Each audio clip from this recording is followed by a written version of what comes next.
பாப்பா என்ன ரொம்ப பொறுப்பாக ஏதோ பண்ணிகிட்ருக்க? ஆரஞ்சு பழம் வைக்கிறீங்களா? என்ன பண்ண போகிறீங்க? சாப்பிட போகிறீங்களா?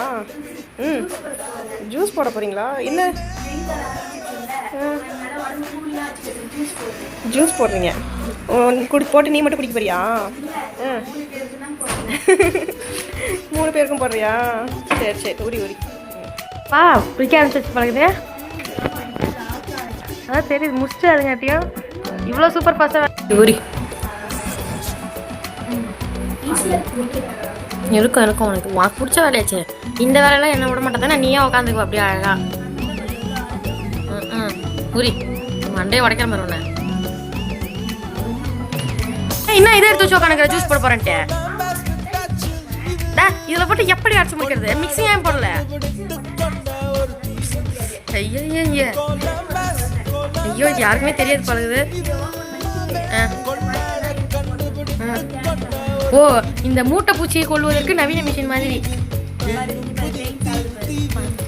இது டிரான்ஸ்பரண்டா. ஐயோ புட்டுக்குச்சு புட்டுக்குச்சா புட்டுக்குச்சா.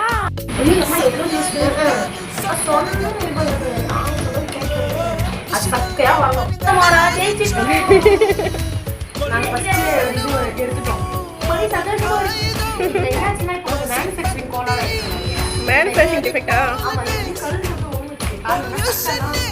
பழம் பெருசு வரல. அதனால இப்போ என்ன விஷயம்னா, இப்படி வச்சு நான் அதை ஜூஸ் வேஸ்ட்டை வந்து கொண்டு வரணும். அதுதான் விஷயம். ஒரு ஜூஸ் போட சொன்னா என்ன பாப்பா பண்ணிட்டு இருக்கீங்க? நாங்க வந்தா எல்லாமே அதிரடி சடவெடியா இருக்கும். அதிரடி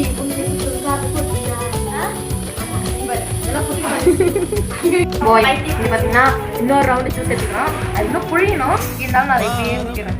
fresh orange juice. Fresh orange juice எத்தனை பண்ணி 6 பழம் பண்ணி இன்னும் வேற இருக்கு. நாங்கள் போட்டு இன்னும் ஒரு டம்ளர் நிறைய இருக்க போகிறோம். பார்த்து ஆச்சரியப்பட ஆனா நேரில் போட்டீங்கன்னா எழுதி நேரில் போட்டால் எழுதி இருத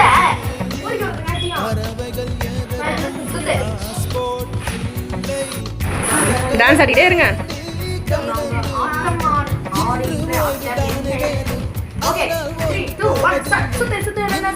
இதோட நல்லா ஜூஸ் எடுத்துட்டோம். ஒரு 1/2 லிட்டர் நம்ம ஜூஸ் எடுத்துட்டோம். 6 பழம். அதுல கொஞ்சம் 15 எல்லாத்தையும் கழிச்சிட்டேன். இப்போ இது என்ன நான் போய் அது நாட்டியும் இதை இன்னொரு ரவுண்ட் ஃபில்டர் பண்ணிட்டு சுகர் போட்டு மாத்தி அப்புறம் 3 பேர் வாயில ஊற்றி எடுத்துன்னு வர போறேன். ஜூஸ் ரெடி ஆயிடுச்சு போல.